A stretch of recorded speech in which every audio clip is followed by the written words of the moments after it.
Hi, my name is Tim White. I'm the Vice President of Engineering and Technology here at Aerospace Industries Association, and I'm here today to talk about spectrum, and in particular, to talk about aviation radio altimeters and 5G cell signals. So I've got three things to know and two key takeaways. So let's go ahead and dive in. I'll pull up a slide here, and the slide contains two of the three things to know. So we'll start at the very top, and what this slide represents is the spectrum. You may hear it referred to as electromagnetic spectrum. And you can see that at the top of the slide, it highlights words like radio and microwave, and it goes all the way to the right-hand side and talks about gamma rays. These are all parts of the electromagnetic spectrum. X-rays, microwaves, all of these, infrared, they're all just parts of the electromagnetic spectrum. And you can see in the middle that it highlights visible. And what that means is that the light that we see, the light that comes in through our eyes and the way that we experience the world every day, is part of the electromagnetic spectrum. So there's the first key takeaway, and it is that light equals spectrum.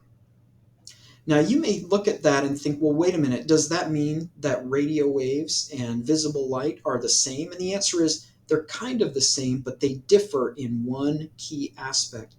And that takes us down to the bottom of the slide where you can see frequency.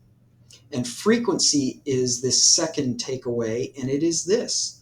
It is that color equals frequency. So the frequency of the electromagnetic spectrum we experience as color. So red is a specific frequency of spectrum, and blue is a different frequency of spectrum, and radio waves are a different frequency of spectrum, as are gamma rays. But the fact is that we as humans only sense a very small part of the spectrum. If we could see the rest of the spectrum, we would experience radio waves and cell phone signals as different colors. And that's how we would know that a cell phone signal is a different frequency than is visible light. So that's the second key takeaway, and it is that frequency equals color. So key takeaway one, light equals spectrum, frequency equals color. So now let's talk about radio altimeters. A radio altimeter is a piece of an airplane, and it's a critical piece of an airplane. The way that it works is it takes a little packet of spectrum, and it shoots it down to the ground. It bounces back up, and then it is received by the airplane. The airplane radio altimeter knows how long it takes. It records the time. Essentially, it does that many times per second, where it's bouncing a little packet of light off of the ground, and it's measuring the amount of time between the time that it emits the spectrum and the time when it receives the spectrum or the signal. Same thing. Because it can do so very quickly, but we know the speed of light.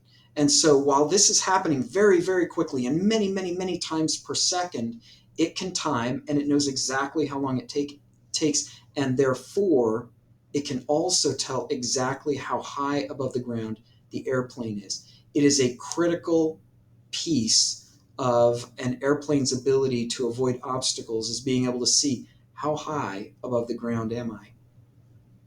You can see on the slide that we have up there that I've got 5G cell signals highlighted, and then I've got radio altimeter signals highlighted about roughly where they would be in the overall spectrum. You can see that they're outside of the visible range of light that we see, but nonetheless, just because of their frequency, that's the only reason that we wouldn't see them. But they are very much the same as the light that we see. So let's take a look at this in real life. In order to do that, I built a little demo box that I've got here, and I want to do two things so that we can better visualize what exactly is going on. First, I want to simulate a radio altimeter signal through a flashing red light, but I'm going to do two things. that radio altimeter signal we're going to assume is red. And second, we'll slow down the flashing so that we can see it. So here is my demo box. And as you can see, as I turn it on, you can see that flashing red light. So we will assume that that is our radio altimeter on an airplane.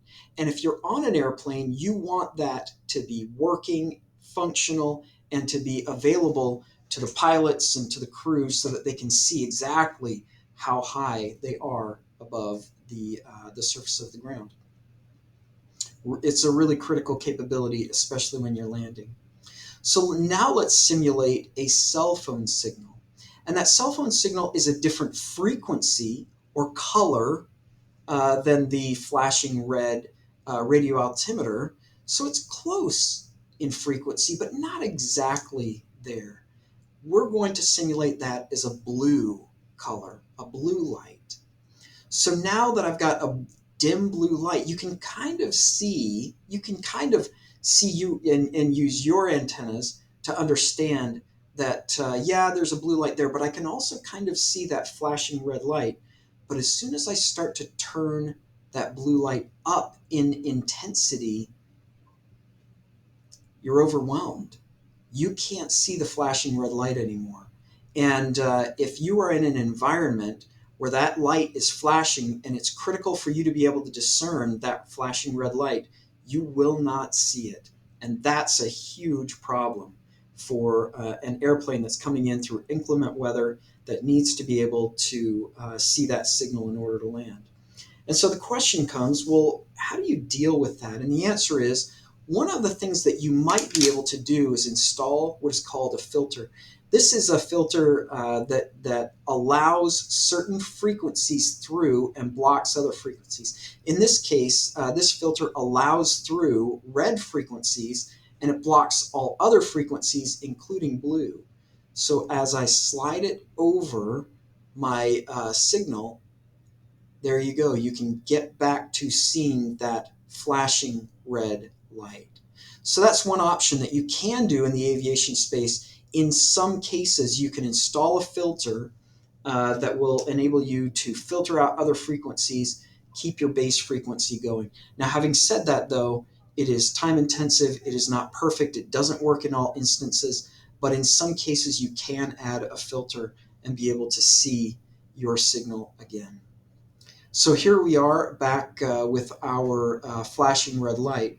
And the second thing that I want to show you is what is known as spurious emissions. And a spurious emission is when you've got a transmitter, like a cell phone tower, that is transmitting at one signal, like a blue signal. But the reality is, in the real world, these transmitters are not perfect. And what happens is you get energy that bleeds over into other frequencies or other colors, and you do get bleed over into what we would see as our red frequency. And so no matter how dim this other bleed over, these spurious emissions are, we still cannot see our flashing red light. It just overwhelms us. There's no amount of filtering. I can install a new filter here. It doesn't help. You still see that spurious emissions coming through. So that's the demo that I have for you, and that leads me to my two key takeaways. First key takeaway is that when signals are close in frequency, one option might be to install a filter. Again, not cheap, not easy, but in some cases can be done, and there will be a cost associated with that.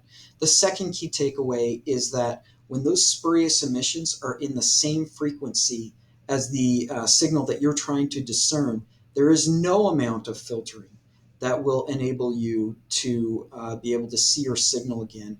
And so that second key takeaway is that we need to ensure that if there are spurious emissions in the frequency band for radio altimeters, that those signals are as dim or low powered as possible. So 3 things to know: light equals spectrum, frequency equals color.